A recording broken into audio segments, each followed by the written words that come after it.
Estamos en Conectados del Museo de la Memoria y los Derechos Humanos. Muy buenas tardes a todos y todas. Sean bienvenidos a una nueva edición de Educación en Derechos Humanos para el Chile actual. Un espacio de Conectados con la Memoria, esta plataforma que hemos creado desde el Museo de la Memoria y los Derechos Humanos para continuar la conexión junto a nuestras audiencias durante este periodo especial de cuarentena pandemia. Hoy nos encontramos reunidos para hablar sobre un tema que ha choqueado bastante al país. Precisamente queremos hoy día hablar sobre el caso de Ámbar y la protección legal de los derechos de niñas, niños y adolescentes. Para esto contamos con dos grandes invitadas que van a poder ayudarnos a profundizar un poco más en esta temática. Desde la casa primero tenemos a Alejandra Bravo, encargada de la unidad pedagógica del museo, quien se ha especializado en el trabajo precisamente con este rango etario, niños, niñas y adolescentes. Y además nos acompaña nuestra gran invitada, Francis Valverde, directora ejecutiva de la Asociación Chilena Pro Naciones Unidas. Les doy la bienvenida a ambas a este programa. Y antes de comenzar la conversación, como institución, como museo, nos gustaría hacer referencia a la declaración que lanzó UNICEF con respecto precisamente a este caso. UNICEF sostuvo que la muerte de Ámbar Cornejo dejó en evidencia la inexistencia de un sistema de protección especializada para niños, niñas y adolescentes que han sido vulnerados en sus derechos. De hecho, llamó a tomar medidas inmediatas y lamenta que a 30 años de la aprobación de la Convención sobre los Derechos del Niño no existan avances en esta materia. El organismo internacional sostuvo que en el caso de Ámbar Cornejo, los mecanismos de fiscalización y seguimiento de parte del Sename no funcionaron y no fueron capaces de protegerla, sobre todo teniendo en cuenta el largo historial que ella había tenido en torno a intervenciones con el programa.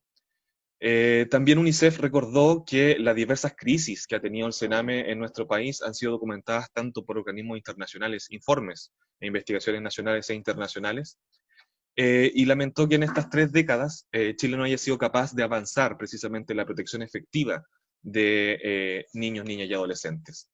También UNICEF señaló que Chile es el único país de Latinoamérica y el Caribe que todavía no cuenta con una ley de garantías, la que permitiría contar con un sistema de alertas para identificar a tiempo los riesgos antes de que estos se transformen en vulneraciones. De hecho, y cito textual, el informe dice que Chile ya no tiene excusas y que ha quedado demostrado que no es suficiente con poner a los niños primero si esto no tiene una expresión concreta en garantizar a todos ellos y ellas el ejercicio de sus derechos. Esto, de hecho, el caso de Ámbar ha reactivado también una campaña donde Patricia Muñoz, defensora de la niñez, ha puesto a la cabeza, que tiene que ver precisamente con la Ley de Garantías y Protección Integral de los Derechos de la Niñez y la Adolescencia. Ella ha mencionado que, que es necesario que el sistema penal se adapte para asegurar el derecho tanto a la información de, de niñas y adolescentes, el resguardar también debidamente su privacidad, esto en consideración también de todas las implicancias comunicacionales que tuvo el caso de Ámbar, en el cual incluso hasta un matinal pudo tener acceso al lugar donde fue finalmente encontrado el cuerpo. Pensando desde una sociedad adultocentrista, también es necesario tomar en consideración el rol de los y las menores en una perspectiva política, sobre todo considerando lo que vivimos en el estallido social. Han sido invisibles en el último tiempo y siempre se aborda en términos de la pandemia. Cuando hablamos de derechos de niñas, se ha abordado esto siempre desde la idea del retorno a clases, como si la única preocupación fuera básicamente completar un currículo escolar y no la situación real que hemos podido presenciar en el último tiempo con respecto a sus derechos. Para profundizar esto, ahora abro la conversación. Muchas gracias a nuestras invitadas por estar junto con nosotros hoy día. Y le doy el pase a Alejandra para que comencemos a conversar junto a Francis. Hola Adolfo, gracias por esa presentación, la introducción. La verdad es que yo voy a estar aquí como más de mediadora tratando de poder guiar la conversación con Francis, que es nuestra experta. Y creemos que para partir, la primera pregunta que se nos viene a la cabeza, que es bastante amplia, y yo sé, Francis, así que tratar de abordarla en la medida que se pueda, es ¿en qué le falló el Estado a Ámbar? El Estado, ¿cierto?, en sus múltiples formas. Esa es la primera pregunta con la que queremos comenzar. Francis, ¿estás silenciada?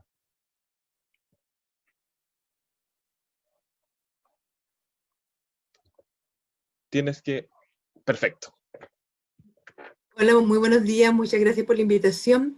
A ver, el tema de en qué el Estado le falló a Ámbar es una pregunta compleja, porque en estricto rigor pareciera que no le falló, ¿ya?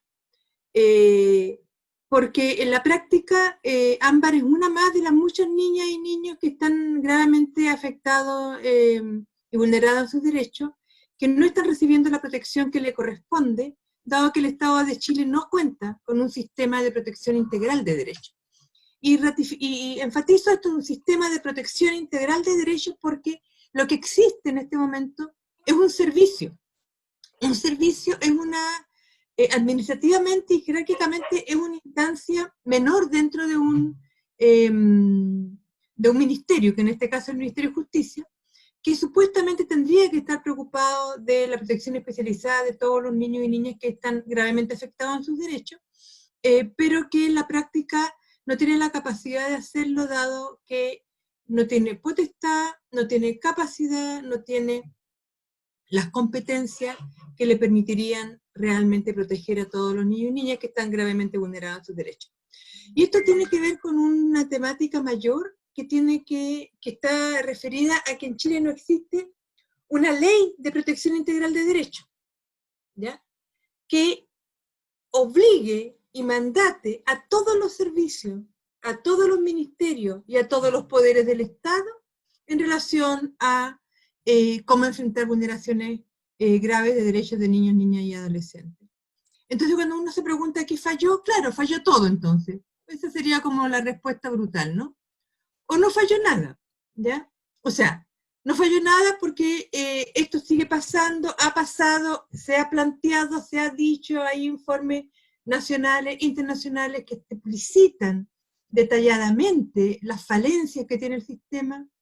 El informe del Comité de Derechos del Niño de junio del 2018 dijo de manera brutal y muy directa: en Chile el sistema, el CENAME, vulnera sistemáticamente los derechos de los niños y niñas que están bajo su protección. ¿Ya? Entonces no estamos hablando de algo que se le ocurrió a alguien de repente. Por otro lado, ¿no es cierto?, el otro ámbito que dice que se falló, pero que también responde a un sistema que ya está absolutamente carente de capacidad y de posibilidades de responder a las demandas reales, el sistema penitenciario, ¿no es cierto? Entonces aparece como que este hombre sale, el acusado, ¿no es cierto?, de esta grave, de este terrible asesinato, ¿no es cierto?, sale producto de como en una jauría de humanos que salió todos juntos, 790 personas, 800 personas salieron al mismo momento en una decisión de una semana de la cárcel, ¿ya? No tomándose en cuenta ciertas características específicas que tienen sujetos como él, que son sociópatas y psicópatas, ¿no es cierto?, que tenían antecedentes gravísimos, como haber asesinado a su pareja y al hijo de ella, que evidentemente uno no puede entender cómo puede quedar en libertad no cumpliendo ni siquiera la mitad de la pena, ¿ya?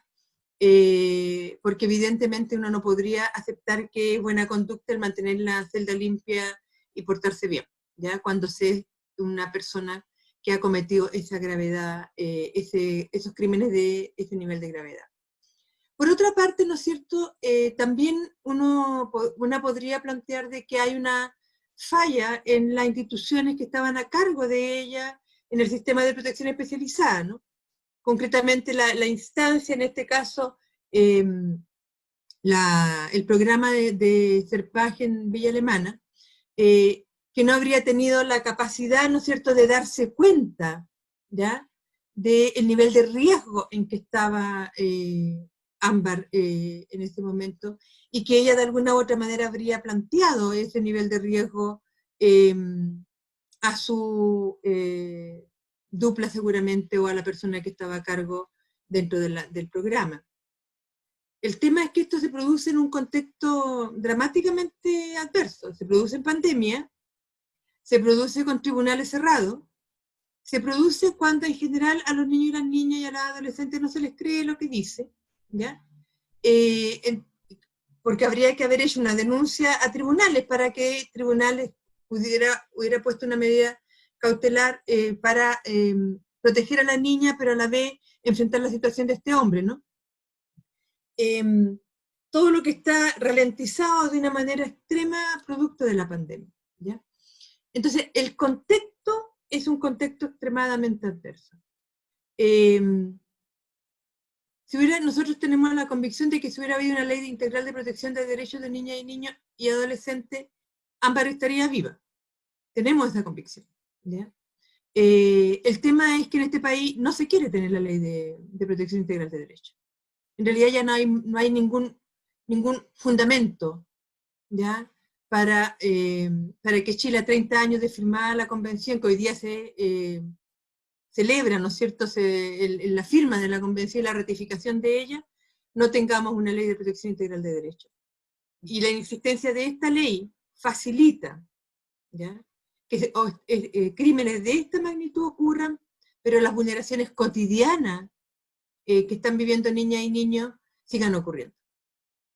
Francis, en esa línea, bueno, y tomando el caso como tú mencionabas, ¿cierto?, de que Ámbar fue entregada bajo custodia de familiares como medida de protección del Sename, queríamos saber si nos puedes explicar un poquito más en concreto en qué consiste esto, de hablar de ley de garantías, hablar de esta ley de protección, ¿cierto?, como en concreto, ¿qué cambios se promueven? Mira, en primer lugar, la ley es siempre primero que nada, una ley es un instrumento, es una herramienta. No cambia la realidad. Partamos de esa base, ¿ya? Pero como herramienta, como instrumento, es obligatoria, ¿ya? Y obliga, ¿no es cierto?, a cambios inmediatos que tienen que ocurrir en los servicios, en los ministerios, a cuál esté dirigida la ley en este caso. Entonces, no vamos a entrar en el detalle de la ley porque tiene toda esta cosa jurídica, ¿no es cierto?, que es como difícil de comprender. Pero si uno quisiera entender algo, entender en sencillo cómo esta ley podría producir cambios, ¿ya? Primero que nada hay que entender que es una orientación general para que todas las instancias del Estado, que además, desde la perspectiva de los derechos humanos, son garantes de los derechos de los niños y las niñas y adolescentes, ¿ya?, todas las instancias del Estado, esto quiere decir ministerios, servicios, departamentos, divisiones, municipalidades, intendencias, gobiernos regionales, todos, colegios, CESFAM, ¿ya?, todos tengan la obligación de generar políticas, programas acorde a los derechos humanos de los niños y las niñas y tengan el mandato de protección, ¿ya? Entonces, pero además de protección de todos los niños y las niñas del país, no solamente de los que están gravemente vulnerados. Ese es un servicio especializado, ¿ya?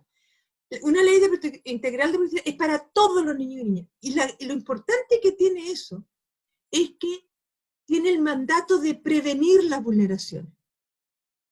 O sea, detener los procesos de vulneración de derechos de modo tal que no tengan que llegar a la protección especializada, ¿ya?, al Sename, que conocemos actualmente, que evidentemente hay una otra ley que está cambiando eso, pero que solo tiene sentido esa nueva ley si está dentro de un contexto de orientación general, de protección general de derechos de niños y niñas.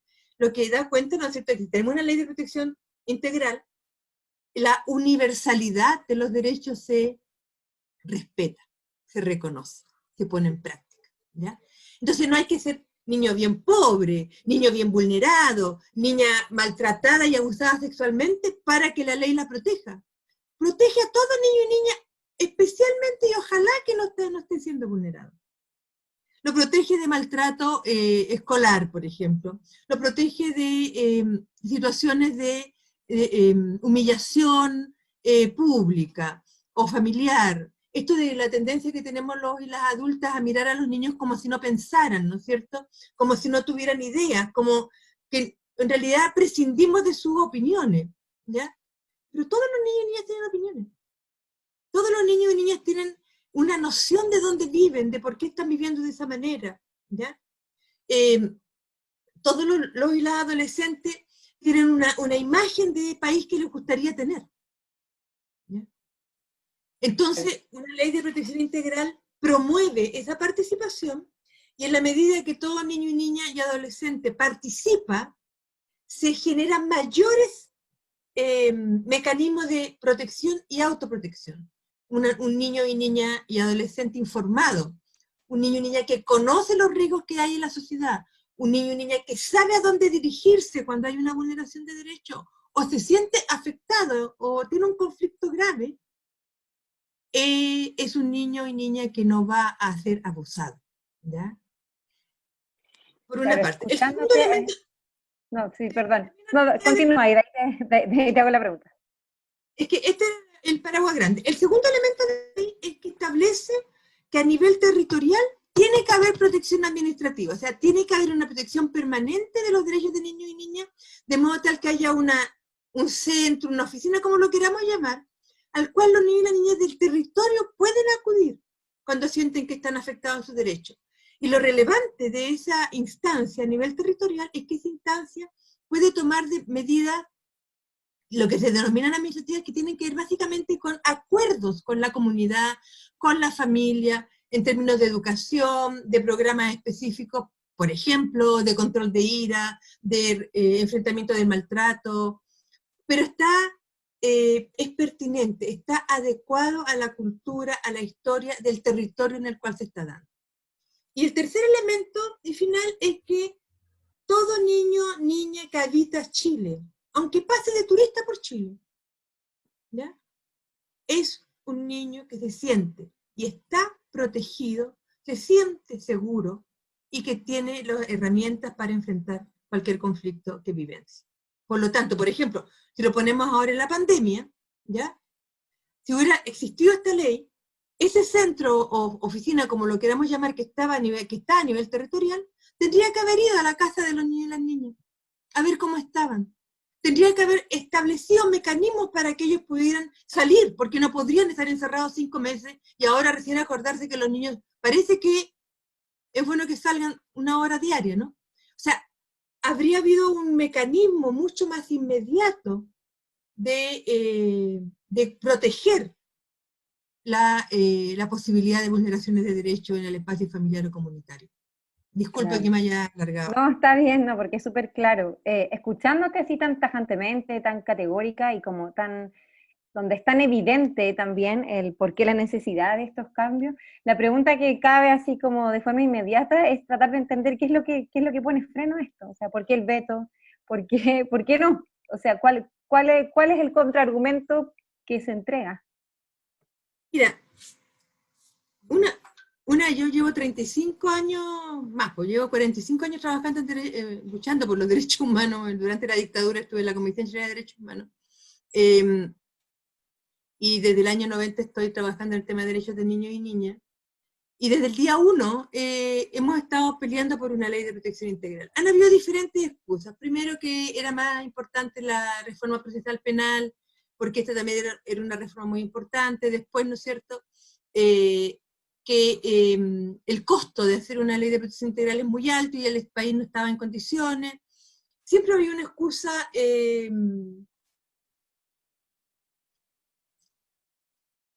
Estoy tratando de buscar una palabra adecuada, ¿no? Porque en realidad la que se me viene a la cabeza es poco adecuada. Buscando una excusa. Todos los gobiernos, aquí no hay, si ustedes se fijan, no hay diferencia de color político, ¿ya? La Bachelet en su primer mandato planteó, ¿no es cierto?, que la niñez, por supuesto, iba a ser lo primero, y lo que hizo en términos de niñez, que evidentemente es muy relevante que haya sucedido, es que se genera el Chile Crece Contigo, y se genera una enorme cantidad de jardines infantiles. Cuando uno se pregunta por qué en definitiva Chile no tiene esta ley y es el único país que no la tiene, la única razón que uno podría terminar encontrando es una razón de carácter político-ideológico, ¿ya? ¿Qué pasa cuando se reconoce? Bueno, Chile lo reconoce, pero ¿qué pasa cuando se legisla de que los niños y las niñas son sujetos de derecho? Lo que se legisla es que el niño y la niña dejó de ser sujeto privado y pasa a ser sujeto público. ¿Qué significa que un niño o niña sea sujeto público? Quiere decir que el Estado tiene la obligación de protegerlo. Y de protegerle ante cualquier evento que vulnere sus derechos. suceda en el espacio familiar, comunitario, escolar, etc. Entonces, entonces, ¿qué pasa con esto? Quiere decir que el niño y la niña, ¿no es cierto? Y el adolescente, al conocer sus derechos, al estar informado sobre ello, tiene el mandato de exigirlo. ¿A quién se lo va a exigir? A los primeros inmediatos, que son su familia, a los segundos inmediatos, que son su espacio escolar, y a sus terceros inmediatos, que es el Estado. ¿Ya? Entonces, porque el niño, si ponemos al niño y la niña al centro, ¿no es cierto? Estos son sus círculos de vinculación y relación inmediata, ¿no? Entonces lo que pasa es que tiene poder el niño. Tiene poder la niña. Entonces cuando yo tengo la posibilidad de exigir, y yo soy el papá y la mamá y digo, perdón, pero aquí, mientras vivas bajo este techo, las reglas las pongo yo. No sé si alguna vez ustedes no escucharon nunca esa frase, ¿no es cierto? Más de una vez. Harto. ¿Por qué motivo nosotros podríamos decirle eso a un niño o niña, excepto que creamos que es nuestra propiedad? Excepto que creamos que no tiene pensamiento propio. Excepto que creamos que no tiene opinión sobre lo que está viviendo y el tipo de relación que quiere que tengamos.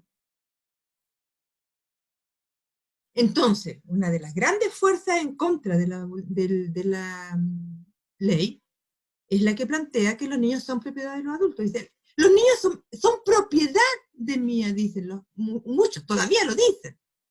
Los niños me deben obediencia a mí porque por algo los estoy alimentando, vistiendo, dándoles de comer. Los niños son vistos y las niñas son vistas como un bien social por muchos adultos y adultas. ¿Ya?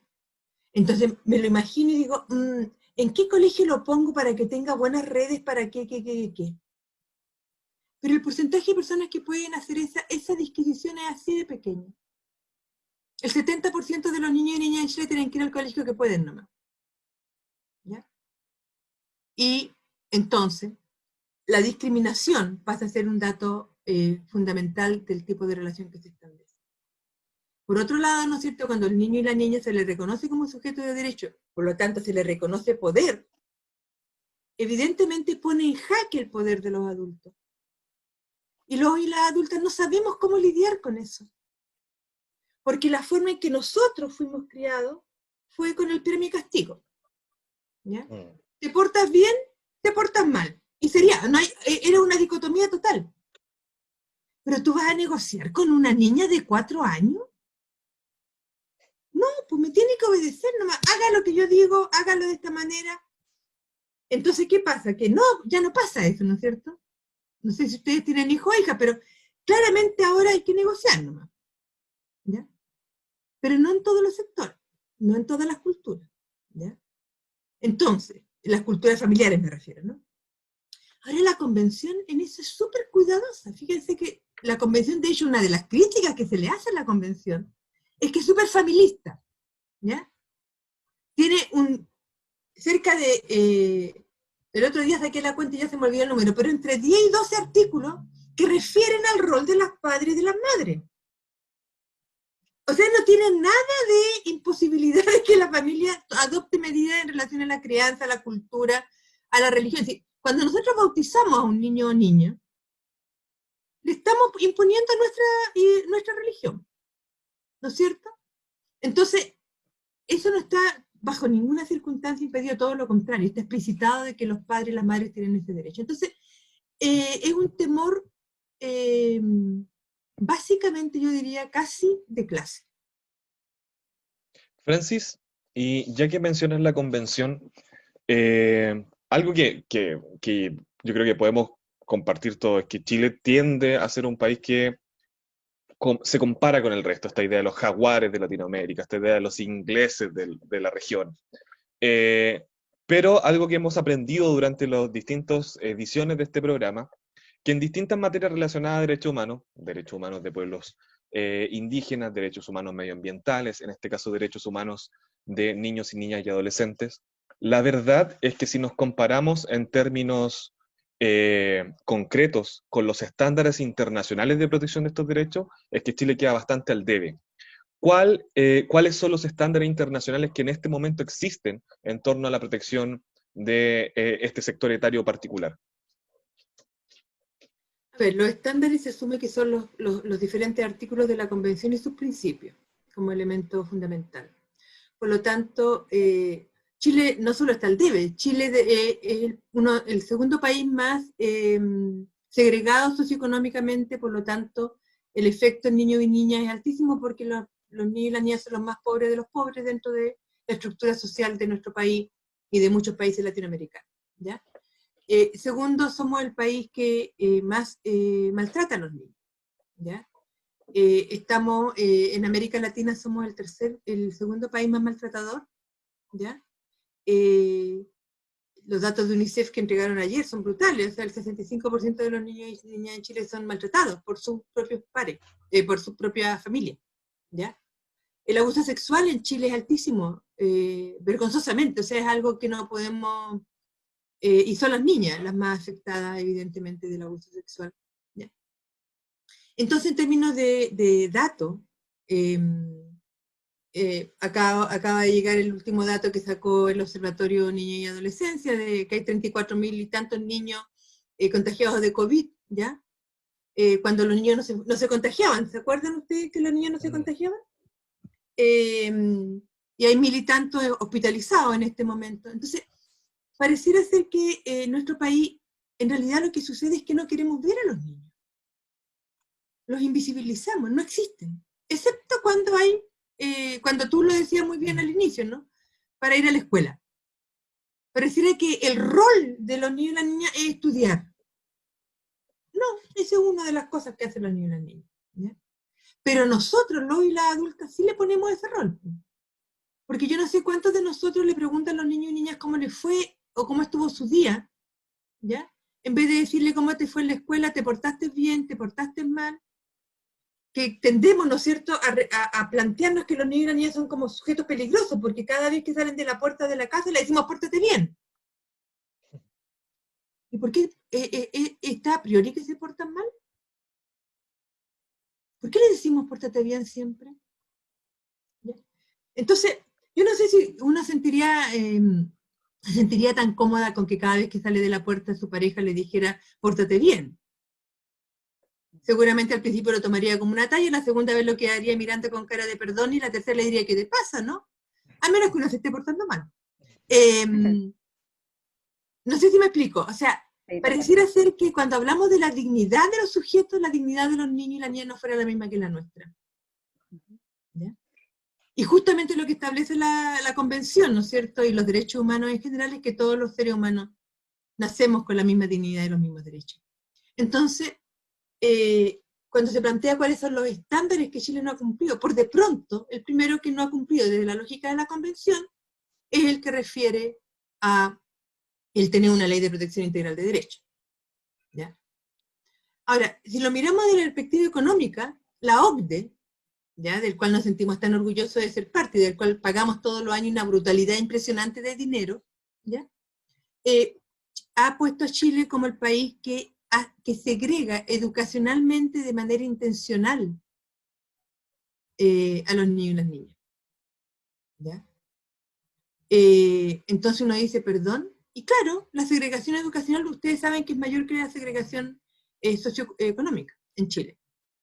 Y en ese sentido somos el país más segregado educacionalmente del mundo. Entonces esto de ser jaguares de no sé qué, ¿ya? Uno podría decir sí, pero de pies de barro.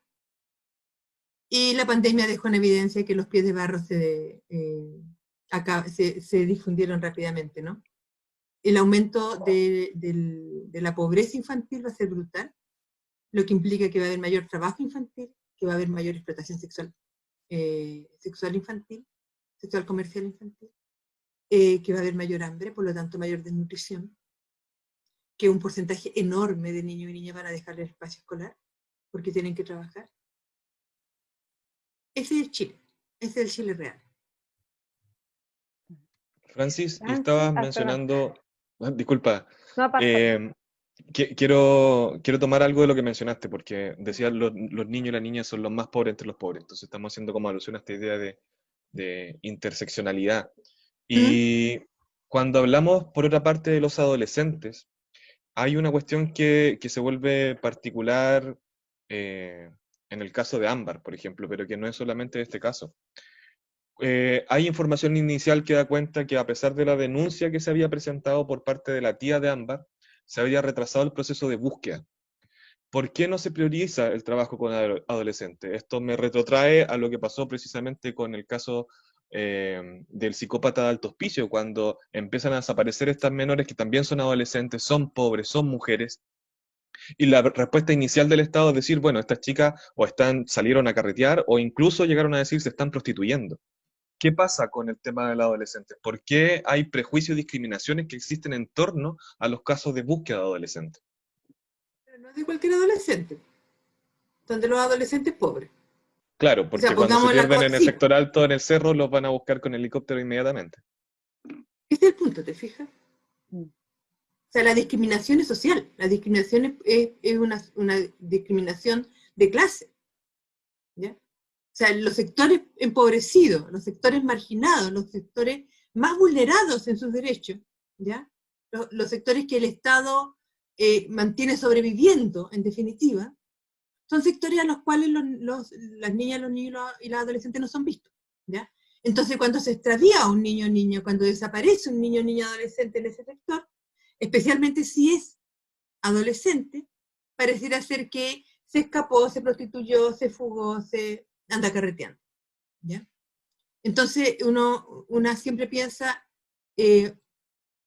claramente esto no pasaría si este niño o niña fuera de otro sector social, ¿ya? Entonces, tiene que ver con una discriminación estructural, ¿ya? Que cuando la discriminación es estructural se constituye en violencia estructural, ¿ya? Hacia los sectores más marginados, ¿ya? Y la violencia estructural y la violencia simbólica, que son dos tipos de violencia que se entrelazan, ¿no? Y que están presentes de manera muy fuerte cuando hablamos de la situación de niños y niñas y adolescentes en situación de pobreza. El Estado solo reacciona cuando hay una presión social de la opinión pública, o ya la situación llegó a tal nivel de preocupación que tiene que hacer algo. Piensen en Celestino Córdoba. Que es un hombre adulto, evidentemente no es lo mismo, pero es lo mismo en términos de que hace cuánto tiempo que está pidiendo algo tan sencillo como pedir que por favor haga su prisión en su rehue. Cosa que le dan a los cursos de ética de Penta, ¿no? Cosa que le dan al al tipo este capitalista revolucionario, que con todo lo que ha hecho, igual le ponen, ¿no es cierto?, solo prisión, ni siquiera, le ponen arraigo nacional y arresto domiciliario. Y en un país donde existen condonaciones de pena también a violadores de derechos humanos. Además. Entonces, no podemos no mirar el sistema como un todo, porque entonces si no, empezamos nosotros sin darnos cuenta también a, se me fue la palabra, pero a separar, ¿no es cierto?, a los diferentes grupos, ¿ya? No, aquí hay un sistema que funciona segregadamente, discriminatoriamente, clasistamente. Funciona de esa manera, ¿ya? Y el modelo neoliberal le viene bien que funcione de esa manera, ¿ya? Hasta que deja de ser, como lo que deja en evidencia la pandemia, que ¿quiénes van a ser los más afectados? Definitivamente los niños y las niñas, porque ya son los más afectados por pobreza, ¿ya? O sea, la pobreza infantil en Chile es siempre el doble de la pobreza adulta, ¿ya? Y es 3 veces la pobreza, y también es el doble de la pobreza multidimensional. Y lo interesante de la pobreza multidimensional es que muchos de los que son pobres por egreso, o que no son pobres por egreso, son pobres multidimensionales. O sea, hay más gente pobre multidimensional que pobre solo por egreso. Y la expresión más sencilla de eso son los mineros. ¿Ya? Antofagasta, por ejemplo, es una región que no es pobre por ingreso. De hecho, es de las más ricas por ingreso. Y es de las más pobres multidimensionalmente. Porque en educación, en vivienda y en seguridad social, no tiene, esos parámetros no los tienen considerados. Ganan mucha plata, pero no tienen las otras condiciones de desarrollo y de dignidad que exige los estándares multidimensionales. Entonces, cuando uno se visualiza al sistema como un todo, entonces se da cuenta que claro, que la situación de los niños, niñas y adolescentes es una situación especialmente negativa, pero que se da en un contexto de segregación, discriminación estructural que el sistema promueve. Y entonces nos obliga a pensar que la única forma, o una de las únicas formas en que podemos transformar la realidad, en este caso, es a través de los cambios constitucionales que estamos peleando que se logren. ¿Ya? De modo tal de ver si establecimos una línea completa de cambio a nivel societal. Claro. Sí, Alejandra, disculpa. Sí. No, está. Tomando de nuevo el tema de que hablaba Adolfo, ¿cierto? sobre los adolescentes, porque a veces mucho se habla sobre niños y niñas y al adolescente como que no es tanto la profundidad.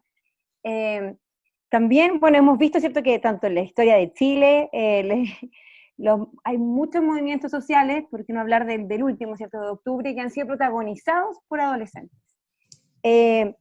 Y nuestra pregunta es, ¿por qué pasa esto y qué es lo que el Estado le debe también a esos adolescentes? Porque en el fondo nos están diciendo mucho, pero ¿qué pasa? ¿Cuál es la deuda con ellos?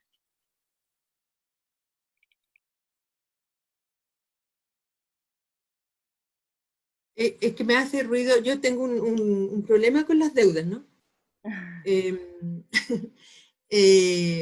Creo que hay deuda cuando habiendo un mandato distinto, no se cumple. Uh-huh. El tema es que no hay mandato distinto, entonces no hay deuda. ¿Ya? Ahora, en términos de derechos humanos, sí, por supuesto. No solo hay deuda, hay un vacío, hay una brecha gigante, ¿no? Pero en términos del modelo de desarrollo que tenemos como país, no estoy tan cierta de que hay una deuda. Pero asumiéndolo como una deuda en todo caso, yo creo que hay dos cosas que son importantes con respecto a los y las adolescentes. Uno, ellos han sido siempre, históricamente, en la historia de Chile, quienes han impulsado cambios transformacionales de la sociedad. ¿Ya? Y todo el movimiento, piensen en todo el movimiento estudiantil desde la época de la dictadura, o sea, los movimientos estudiantiles secundarios vienen de la época de la dictadura, no aparecen ahora, ¿ya? Donde ellos van generando, ¿no es cierto?, como movimiento, protestas y exigencias, ¿no es cierto?, de cumplimiento de derechos humanos a los estados, al Estado de Chile, ¿ya? Ahora los y las adolescentes son vistos como muy peligrosos en términos sociales, porque son los que están dispuestos a dar peleas que pareciera ser que los niños y niñas por pequeños, y los adultos porque están en otro grado de, comillas, responsabilidad, no tendrían, ¿ya?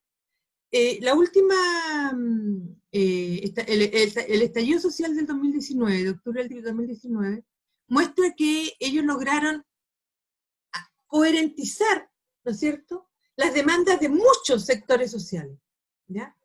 O sea, el lema no son 30 pesos, son 30 años, ¿no es cierto?, da cuenta de una comprensión por parte de los y las estudiantes, de los y las adolescentes, por lo tanto, de que ellos tienen una clara mirada de qué país tenemos y qué país queremos, ¿ya?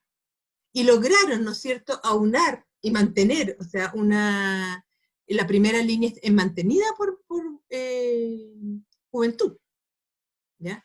Fundamentalmente, no es que no hayan habido sujetos mayores de 18 años, evidentemente que lo hubieron, pero son jóvenes, ¿ya? Son cabros que vienen, ¿no es cierto?, de una lucha histórica muy grande. el por qué son invisibilizados es porque ponen en evidencia las falencias que tiene el sistema, que tiene el modelo, ¿no es cierto? Y las injusticias sociales permanentes con las que ellos y ellas están viviendo, ¿ya? Y sus familias. Si recuerdan, rápidamente ellos pusieron en evidencia el tema de sus familias, cuando creo que fue el ministro de Educación de la época que le dice, bueno, pero si ustedes pagan 100 pesos en el metro, no...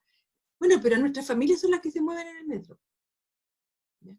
O sea, ellos claramente tienen rápidamente una mirada integrada, ¿no? No solo se piensan en sí mismos. ¿Ya? Y eso evidentemente pone al Estado y a las autoridades en un jaque. Y bueno, en un último estudio que salió hace seguramente un mes ya, Chile es visto como el país que tiene la policía más brutal del mundo. ¿Ya? La más brutal, porque ataca a su gente, y especialmente a las y los jóvenes, de una manera mortal. ¿Ya? De hecho, recordemos que las violaciones masivas y sistemáticas que vimos a partir de octubre en realidad tienen su raíz también con la persecución a estudiantes secundarios en los distintos liceos emblemáticos, por ejemplo, acá en la ciudad de Santiago, e incluso donde hubo casos donde fueron chicas de un liceo fueron baleadas al interior de su recinto educacional. Por lo tanto, eh, lo que vimos de manera masificada en octubre y en noviembre es algo que venían recibiendo los menores de edad de ciertos liceos desde mucho antes. Sí, yo creo que bueno, es cosa de recordar cómo el Instituto Nacional tuvo a las fuerzas especiales arriba del techo y metiéndose por la sala de manera permanente durante el año 2019, o sea, en el Liceo 7 de niñas, en fin, o sea, yo creo que lo que queda ahí en evidencia es que el Estado de Chile está en guerra contra los y las jóvenes, así de sencillo.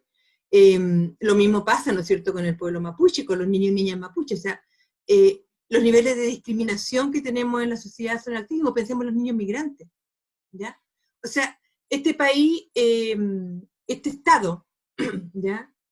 Y el Ejecutivo en especial, tiene una batalla permanente y una lucha permanente en contra de la juventud, de las minorías étnicas y de las minorías culturales, ¿ya? Y por eso que le viene bien, fíjate que Chile ha firmado todos los tratados internacionales de derechos humanos, todos, ¿ya? No ha dejado de firmar ninguno, y no pone en práctica ni uno. No ha transformado las leyes de acuerdo a los mandatos de las convenciones. Entonces, estamos en un país muy hipócrita en la práctica, ¿ya? Porque nos mostramos, ¿no es cierto?, como decía Adolfo, como el jaguar de la Polinesia, no sé, el jaguar de la América Latina, ¿ya? Pero la interna de Chile es como antiguamente se decía, el farol de la calle y la oscuridad de la casa. A las papás muy, muy castigadores o muy brutales, pero que afuera el mundo decía, pero qué persona más maravillosa, pero si es que es lo máximo, ¿no? Empática, cariñosa, comprensiva, etc. Y cuando llegaba a la casa era una bestia. Entonces salió este dicho que es muy antiguo, ¿no? El farol de la calle, oscuridad de la casa. En este caso somos farol del mundo público, ¿no es cierto? Tenemos un estar público muy positivo y un estar interno muy negativo, ¿ya? Y esa es una de las cosas que tenemos que pelear para cambiar. Necesariamente esto no puede ser así. No puede seguir así, además, porque yo creo que evidentemente que el estallido social va a seguir, los jóvenes van a seguir siendo atacados y reprimidos por la fuerza pública. La compra que acaban de hacer, que hizo Carabineros de medios de disuasión, es contra los jóvenes, básicamente, ¿ya? Y nosotros no podemos seguir permitiendo que eso suceda. Nancy, mira, ya para ir cerrando, porque se nos ha pasado volando el rato, no podemos dejar de pensar que, bueno, frente a todo lo que se ha dicho, ¿cierto? Como que ya está súper claro, como toda, bueno, la deuda, no deuda, lo que hay pendiente, lo que no hay, lo que falta por hacer, los refuerzos. No podemos dejar de sentirnos interpelados igual, como pensando que, bueno, claro, el Estado es un responsable directo de esto, pero también, no sé, por pensar nosotros como museo, como institución, u otros lugares de cultura, ¿cierto? ¿Qué es lo que cuáles son nuestros desafíos también en esta materia? O sea, ¿cómo podemos ir respondiendo a esto, a esta como tarea pendiente, ¿cierto? Entonces queríamos preguntarte por cómo ves tú que son esos desafíos en concreto que tienen organismos, por ejemplo, como el Museo de la Memoria y los Derechos Humanos. Yo creo que una labor fundamental de instituciones como el museo, como en nuestra institución la que yo soy parte y dirijo, ¿no? Es mantener fuerte la difusión de los derechos humanos, ¿ya? ¿Qué son, qué implican, por qué son relevantes, ¿no? ¿Por qué una sociedad tiene que fundamentarse en el respeto a los derechos humanos de todos y todas? ¿Ya? Segundo, tenemos que mantener viva lo que implica el no respeto a los derechos humanos, o sea, la mantención de la memoria como un haber y un bien público, ¿ya? Y un bien nacional, ¿ya? O sea, no podemos olvidar nuestra historia porque de nuestra historia hacemos nuestro presente y nuestro futuro, ¿no? Pero esa historia tiene y debe tener aprendizaje relevante con respecto al respeto a los derechos humanos, ¿ya? O sea, cuando nosotros nos planteamos que queremos una nueva constitución, no estamos queriendo cualquier constitución, queremos una constitución que se fundamente en la garantía de los derechos humanos, ¿ya? Y el ser capaces de transmitir con convicción, ¿ya? Como institución y como personas que trabajamos en las instituciones, la relevancia del respeto a los derechos humanos y de las diferencias que implicaría, ¿ya? En términos relacionales, de interacción, etc. Una sociedad que respete los derechos humanos, yo creo que es una tarea que tenemos todos y todas los que estamos convencidos de que este es un mandato, además civilizatorio, ¿no? O sea, no estamos hablando aquí de una idea loca que se nos ocurrió porque somos muy inteligentes o muy creativos. Estamos hablando de un aprendizaje que hemos tenido como humanidad, ¿ya? Que la violación sistemática de los derechos humanos provoca guerra, provoca hambre, provoca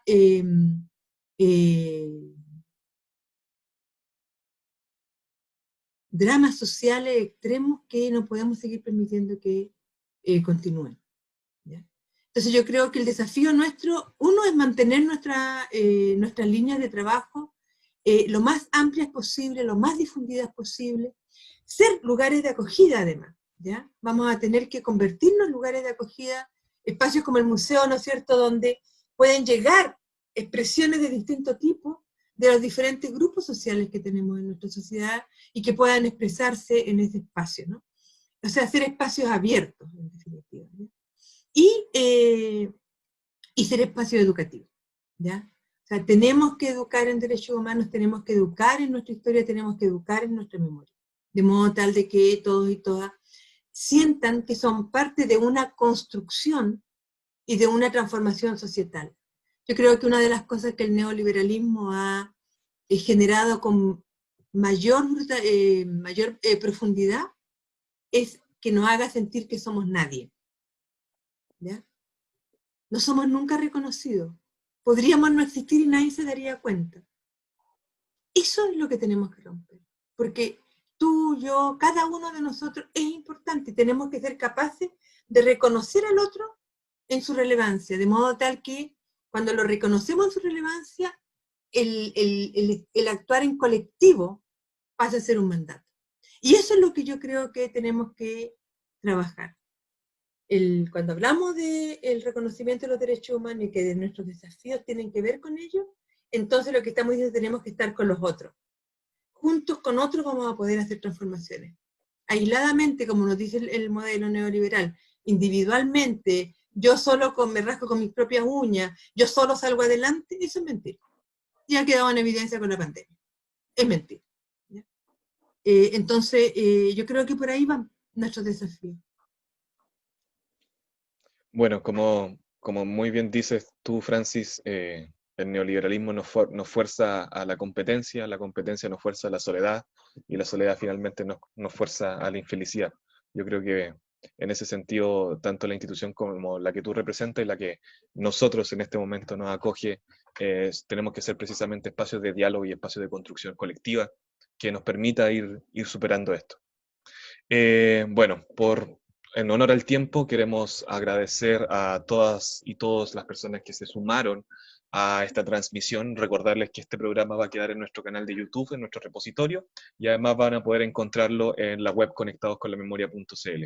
Agradecemos profundamente a las dos grandes panelistas que hemos tenido hoy día, Alejandra Bravo y Francis Valverde. Muchas gracias por haber conversado sobre estas temáticas que son difíciles, son muchas veces un poco desesperanzadoras si vemos como el análisis, pero que en el fondo nos permiten mirarnos como sociedad, entender en qué hemos fallado y por fin ponernos en esta lógica de superación de los problemas que tristemente hemos experimentado y que tienen su punto más horrible en casos como el de Ámbar.